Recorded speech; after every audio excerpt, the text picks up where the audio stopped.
လိုင်းလေးစိန်ဆိုင်ရဲ့ကိုညီမှုကြောင့်နွားကြောင်သားဘွားကနေမိကက်ခင်ဆန်းဝန်းစီမှာပညာသင်ခွင့်ရတော့မယ့်ကိုတင်မျိုးအောင်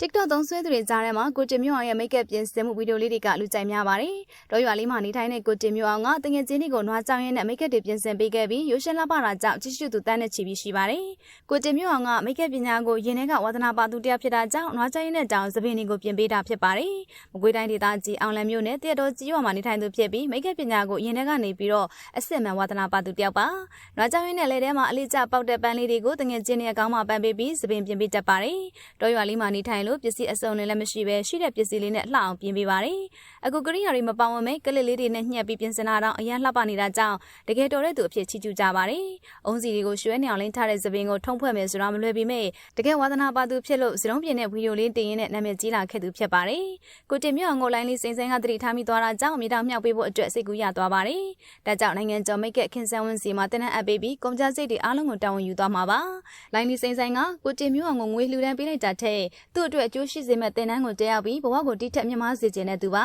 ။ဒါကြောင့်နိုင်ငံကျော်ခင်ဆန်းဝင်းစီမှာတင်နန်းကိုကိုယ်တိုင်တော့အပ်ပေးလိုက်ပါတယ်။ကိုတင်မျိုးအောင်ကမိတ်ကခင်ဆန်းဝင်းနဲ့တင်ကြရတော့မှာဖြစ်ပြီးဒီထက်မကကျူးတက်အောင်ကြိုးစားသွားမှာပါ။ကိုတင်မျိုးအောင်ကမွေးချင်းဆယောက်ထဲမှာအငယ်ဆုံးဖြစ်ပြီးတော့ LGBT တယောက်ဖြစ်ပါတယ်။ LGBT ဖြစ်နေတာကိုအဖေကသဘောမကျတာကြောင့်ကိုတင်မျိုးအောင်ကိုအိမ်အောင်ချပေးဖို့တောင်စိတ်ကူးခဲ့ပါတယ်။အဖေကိုလွန်ပြီးတဲ့နောက်မှသာ LGBT ဘဝကိုပြန်လည်ခံယူပြီးတော့ဝါသနာပါတဲ့မိတ်ကလေးတွေကိုရွာတွေမှာလိုက်ပြင်ပါတယ်။9တန်းလောက်ထဲကမိတ်ကပြင်ရတာကိုဝါသနာပါပြီးအကိုတယောက်နဲ့လည်းရွာတွေမှာလိုက်ပြင်ပါတယ်။ရွာထဲမှာလူအယောက်30လောက်ကိုပြင်ပေးမှသာငွေ3သိန်းခန့်ရတာဖြစ်ပါတယ်။ဝါသနာပါတဲ့အလုပ်ကိုလုပ်ရတာဖြစ်လို့ကိုတင်မျိုးအောင်ကသူတက်တလောက်ပြင်ပေးတတ်ပါတယ်။မိတ်ကပြင်ပေးတဲ့ဗီဒီယိုတွေကိုလိုက်ကြည့်ပြီးတော့ပြင်ပေးတတ်ပြီးတငယ်ချင်းတွေကိုလည်းနွားကြောင်ရင်းနဲ့သပင်တွေထုံးဖွဲ့ပေးတတ်သူဖြစ်ပါတယ်။ယူသားတဲ့အပြင်တကယ်လည်းအရေးချင်းရှိတာကြောင့်ကိုတင်မျိုးအောင်ကိုမြေတောင်မြောက်ပေးမဲ့သူပေါ်လာခဲ့တာပါ။မိတ်ကခင်ဆန်းဝင်းစီမှာတင်နန်းတက်ခွင့်ရတာကြောင့်ပိုကောင်းတဲ့ပညာတွေကိုသင်ခွင့်ရမှာဖြစ်ပြီးနိုင်ငံကျော်မိတ်ကပညာရှင်တယောက်ဖြစ်အောင်ကြိုးစားသွားမှာပါ။ကိုတင်မျိုးအောင်ကအမေကိုလည်းကောင်းကောင်းမွန်မွန်ထားကျင်သူဖြစ်ပြီးတာရွေးတဲ့လမ်းကမမဘူးဆိုတာကိုသက်သေပြကျင်သူဖြစ်ပါတယ်။အဖေကလောကထဲကနေထွက်သွားပြီဖြစ်ပေမဲ့သူတက်တဲ့ပညာနဲ့ပဲအသက်မွေးဝမ်းကြောင်းပြုကျင်နေပါတယ်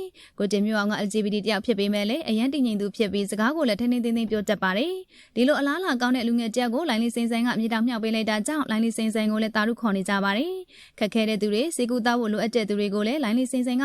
ငွေကြေးတွေထောက်ပံ့တယ်လို့ကိုတင်မျိုးအောင်တို့အရေးချင်းရှိသူကိုလည်းလမ်းကြောင်းတစ်ခုပေါ်ရအောင်လို့တင်ပေးလိုက်ပါတယ်။ဒါကြောင့်ရွာလေးမှာနေထိုင်တဲ့နွားကြောင်သားလေးတယောက်ကနိုင်ငံကျော်မိတ်ကပညာရှင်ကြီးစီမှာမိတ်ကစရုံပညာကိုသင်ခွင့်ရတော့မှာဖြစ်ပါတယ်။အဝတ်စားပိုင်းကိုစိတ်ဝင်စားရင်လည်းဒီဇိုင်နာနေခန့်ကသူ့စီမှာပညာလာရောက်သင်လို့ရပြီးတော့အခမဲ့သင်ပေးမှာဖြစ်တဲ့အကြောင်းဖိတ်ခေါ်ထားပါတယ်။ယူသားတဲ့နွားကြောင်သားလေးဘွားကနေလိုင်းလေးစိန်ဆိုင်ရဲ့ကိုညီမှုကြောင့်မိတ်ကပညာရှင်ကြီးဖြစ်ခွင့်ရတော့မယ့်ကိုတင်မျိုးအောင်ကတော့တကယ့်ကိုကံကောင်းသူပါနော်။ကိုတင်မျိုးအောင်ရဲ့မိတ်ကစရုံပြင်ဆင်မှုတွေကိုပြည်သက်ကြီးရောသဘောကျရလားဆိုတာကွန်မန့်မှာပြောခဲ့ပေးပါဦး။ကြည့်ရှုအားပေးခဲ့ကြတဲ့အတွက်လည်းကျေးဇူးတင်ပါတယ်ရှင်။